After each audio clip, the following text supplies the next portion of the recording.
Tonight, the fight over access to the abortion pill. Justice Department will continue to defend the FDA's approval of mifepristone. The latest on a federal appeals court ruling on mifepristone. Plus, attacks on churches across America. Details of the escalating violence. And I feel like we've invited people to come to our city to kill themselves. Why some blame policy decisions on a rise in drugs and homelessness in Portland. All this and more tonight on Faith Nation.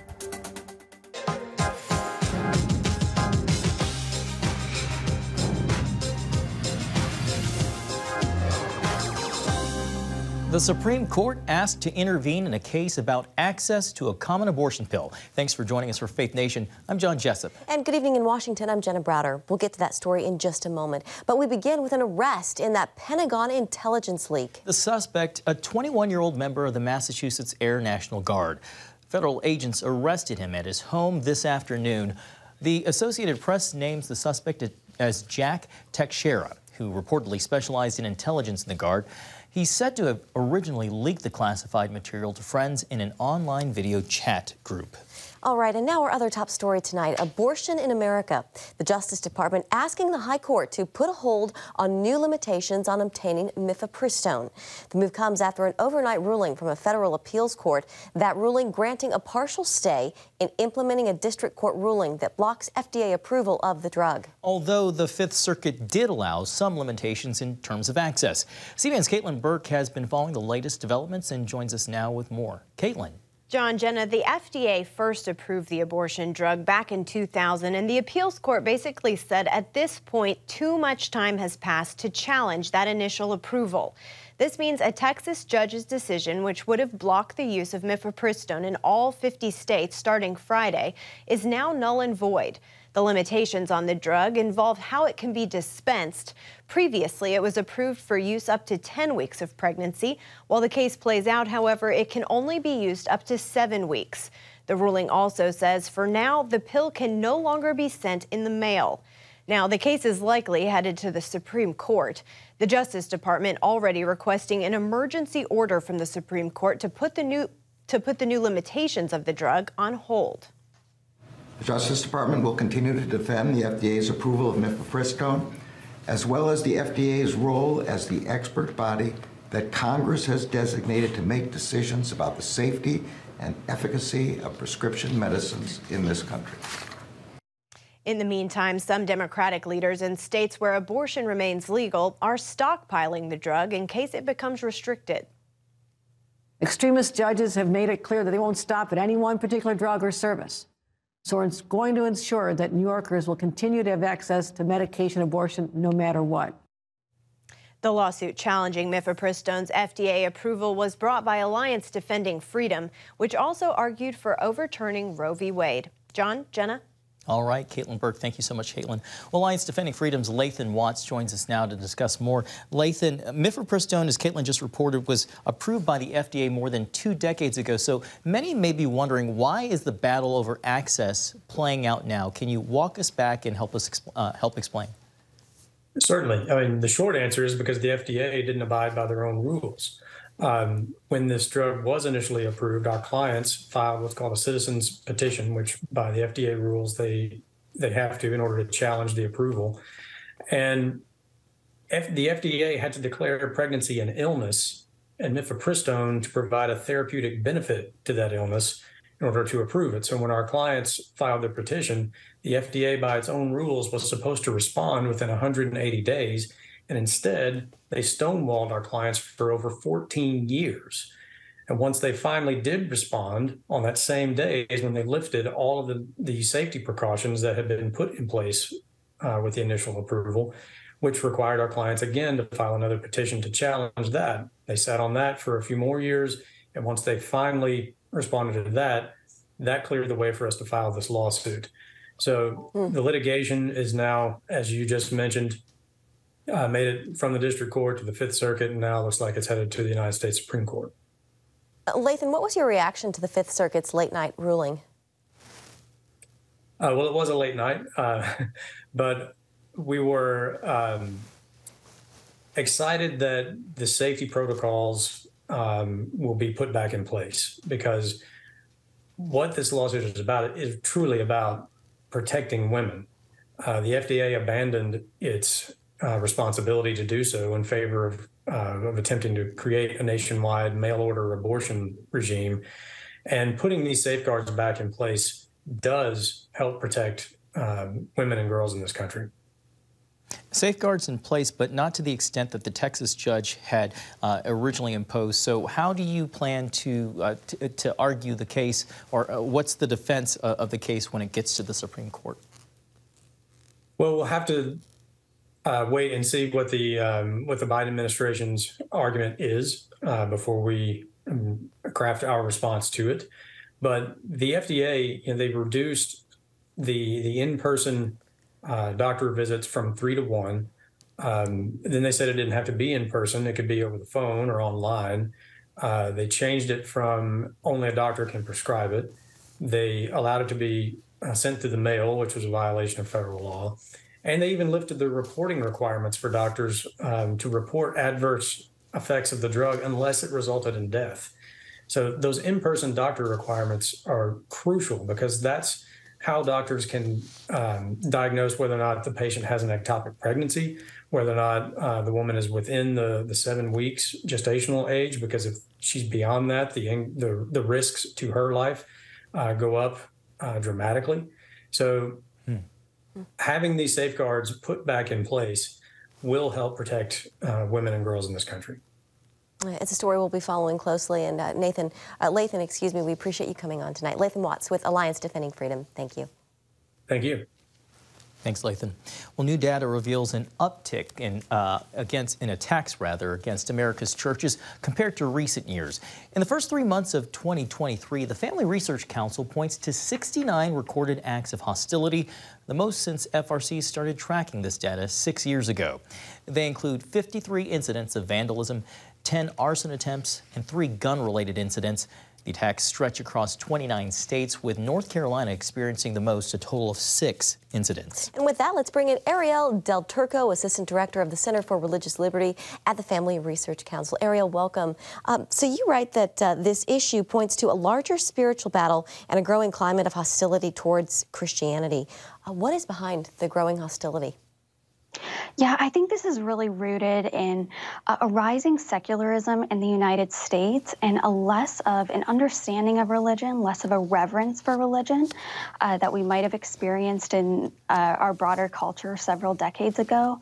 But especially after the wake of the Dobbs decision, which overturned Roe v. Wade, we saw increasing just animosity, hostility, anger directed at churches. And just the first quarter of this year, that's at an all-time high.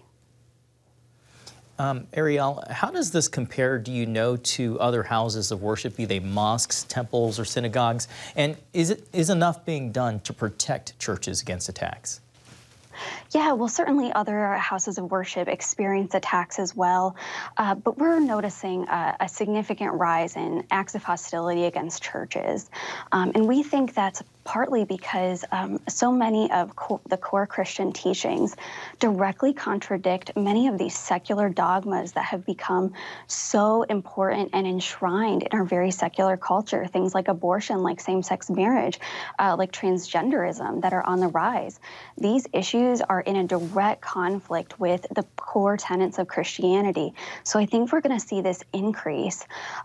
Because this issue is so widespread, I think all of us have a role to play. That means American citizens should be condemning acts of violence against churches wherever they occur, and we should be demanding that our politicians do the same. Ultimately, we want to contribute to building a culture that respects religious freedom again. You know, there's been a lot of criticism of the Department of Justice. In your view, do you think the DOJ is biased against churches? I think we see increasing evidence of that in just the fact that these would-be criminals that are angry at churches, that are going after and targeting churches, are not being deterred from doing these acts. To me, that signals that not enough is being done to punish the perpetrators of these crimes. Ariel, the majority of the attacks seem to center around Roman Catholic churches. Can you explain why that is? I think partially that has to do with just the fact that Catholic churches are a very outward representation of Christianity. They often have a very traditional appearance. They have statues outside. So there's these physical representations that I think spark a certain anger in people that are upset with Christians or upset with core Christian beliefs. And especially because the Catholic Church has been so stalwart on the pro-life issue and on defending human dignity, they're becoming increasingly under attack. Important but concerning statistics to highlight. Thank you so much. The FRC's Ariel Del Turco, we appreciate your time. Thank you. Well, from unemployment to inflation, when we come back, all things economy.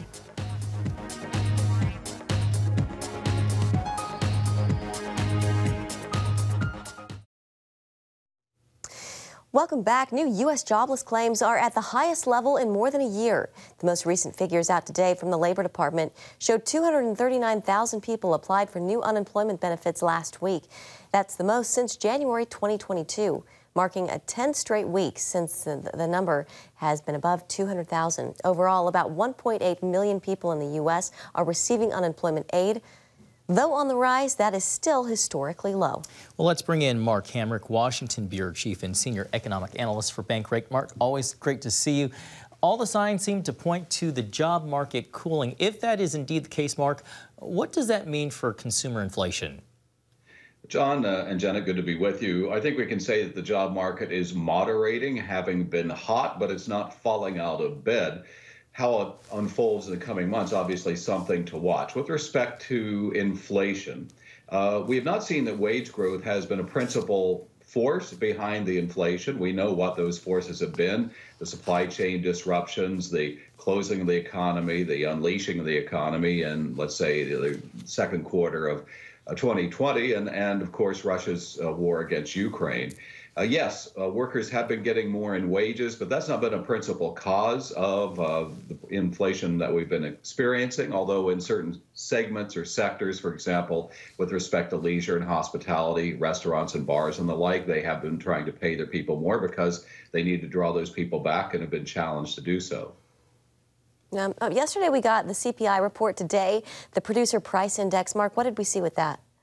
Well, I think the main news here, Jenna, is that inflation clearly has peaked, but it hasn't gone away. And so one of the areas that we continue to see prices higher on a year-over-year basis is food, both food at home and food away from home. We're seeing areas that are going to be critically important for people this summer. For example, those vacationing. Airline fares are up more than 17% over the past year. And while gasoline is down from year-ago levels, it has begun to creep back up. That's something to watch because not only is that working essentially as a tax on the economy, with crude oil prices helping to put those gas prices at a higher level, we know that also aggravates consumers, aside from the fact that they don't want to have to pay for more gasoline as well. As you just mentioned, the price of gasoline and groceries, perhaps a good thing for consumers to an extent. But I think the big question for most is how likely is the possibility of recession? And is it something Americans really should be concerned about? Well, the state of the economy is always something that Americans should be aware of and assessing their risk. But, even in nominal or normal times, the majority of Americans are living paycheck to paycheck, where we just really preach to them, so to speak, that we really would love it if they could try to prioritize emergency savings, in a sense, taking out an insurance policy for themselves. In terms of the actual risk of a recession, John, yes, Federal Reserve staff did highlight that to the policymakers at the most recent interest rate setting meeting when they went ahead and raised interest rates. Our own Bankrate survey of economists put those risks of a recession this year at 2 and 3. But I would note those Fed economists also said they thought they'd be looking for a mild recession. And generally, the outlook is for the unemployment rate to move into the mid 4% range, having been at 3.5%. That is indeed very little change in the unemployment rate. But of course, we acknowledge that every job lost can really cause a lot of stress for individuals and households. Yeah, Mark, just a few seconds left, but tax day next week. If someone's set to get a refund, what are some good ways to put that money to use? Save, save, save. That's the three words that I begin with. Pay down debt. And if, you can also take out something like an individual retirement account to put that money to work. So save for emergencies, pay down debt, save for retirement. Those are three top priorities. All right, Mark Hamrick with Bankrate. Thank you, Mark. Good to see you. Thank you. Some good advice. A once popular destination for food, arts, and culture, now associated with crime and sprawling homeless camps. A major U.S. city on the decline when Faith Nation returns.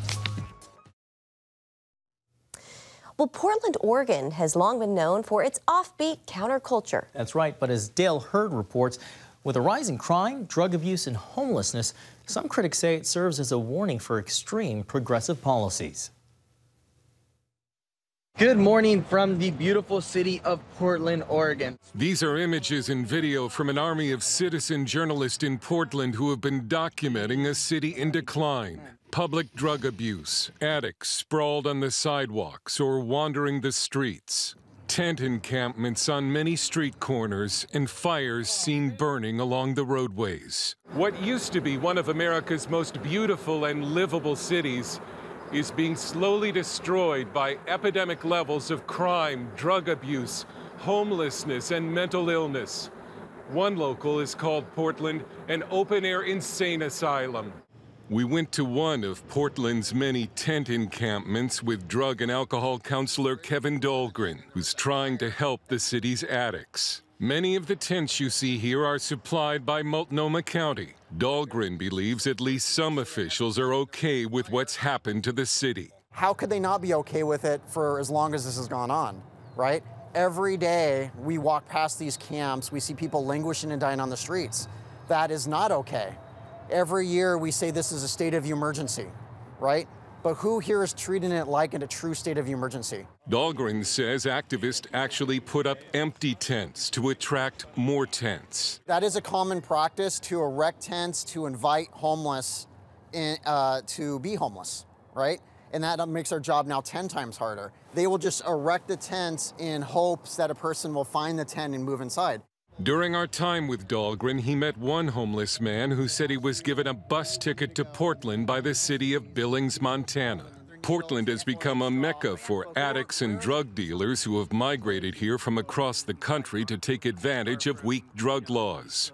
It's also attracted drug cartels. There were 11 drug overdoses on March 31st alone, and one pill of fentanyl can cost as little as $1. I feel like we've invited people to come to our city to kill themselves. A Portland photographer who goes by the street name of Michelle Ghost has been capturing the decline of the city through her lens. We're giving them the tools that they need to stay alive just long enough to end up dying on our streets. After rioting over George Floyd's death resulted in the destruction of large parts of Portland in 2020, Mayor Ted Wheeler thanked the rioters before he was hit with tear gas. Things got worse for the city when Oregon voters approved Measure 110. It decriminalized possession of small amounts of drugs, making it a health care issue and not a crime. Police officials say it's led to a huge increase in the amount of drugs on the streets, which has led to a surge in crime.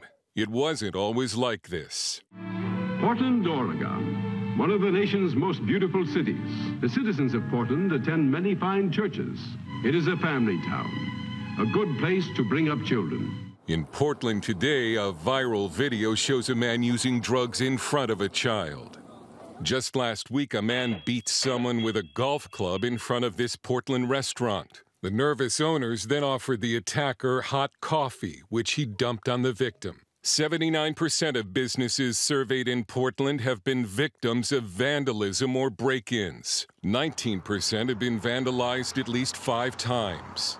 Our business has been vandalized over half a dozen times. We've had 5 burglaries in our business. We've had over $100,000 worth of impact. Walmart and Cracker Barrel are part of a wave of businesses that have fled the city. More than 2,600 downtown businesses have left. I'm very frustrated with what's going on. Tech company owner Gabe Johnson is also looking to relocate. By us continuing to keep our business in the Multnomah County and the Portland city limits, we are giving money to the problem. And so we're going to move. Portland's social experiment, this progressive experiment, has gone colossally bad. Jeff and Angela are Portland business owners and community reporters with PDX Real. I can't stress it enough. It has impacted everything from our banks are being broken into, ATMs are being stolen. We have people that are just going to work, walking in their neighborhood, being assaulted. Lax laws against car theft have made stealing cars a growth industry in Portland. 1 out of every 2 police stops in the city involves a stolen car. We went to one of Portland's former CHOP sites with Nick Haas, the founder of Guardians Theft Recovery, a community-based group that has helped recover more than 700 stolen vehicles. This is the site of the Midway CHOP operation. The Midway CHOP operated for about 6 to 9 months, and our crew estimates about 250 to 300 stolen vehicles were illegally processed and cut up into pieces at this site. And they knew that there was basically catch and release. If you got caught with a stolen vehicle, you're going to get booked, you're going to get held for about 48 hours, you're going to get put back out on the street. So it kind of became like a candy land for them. Critics call Portland the poster child for what happens when progressive policy goes too far. Portland officials are now conducting tent sweeps to clean up the city, and some believe Portland may be turning the corner. But drug abuse, homelessness, and crime remain high.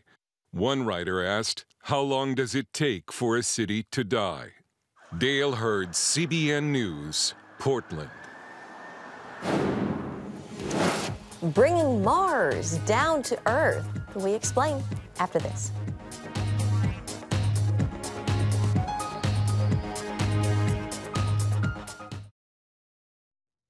Finally tonight, 4 volunteers are about to take a year-long mission to Mars, and Jenna will do it without ever leaving the surface of the Earth. It's incredible. It's part of NASA's preparation to send astronauts to the Red Planet in the 2030s. The crew will spend a year living in what's been dubbed the habitat.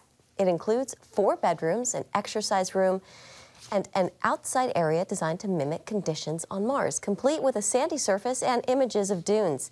NASA will collect data from the crew, which will help inform scientists to what resources are necessary for human exploration in the future. The habitat was 3D printed at Houston's Johnson Space Center. That's amazing that they can do that with a 3D printer. That's about the closest way I'll ever get to space. Yeah, same. Right here on Earth. Thanks so much for watching. Have a great night.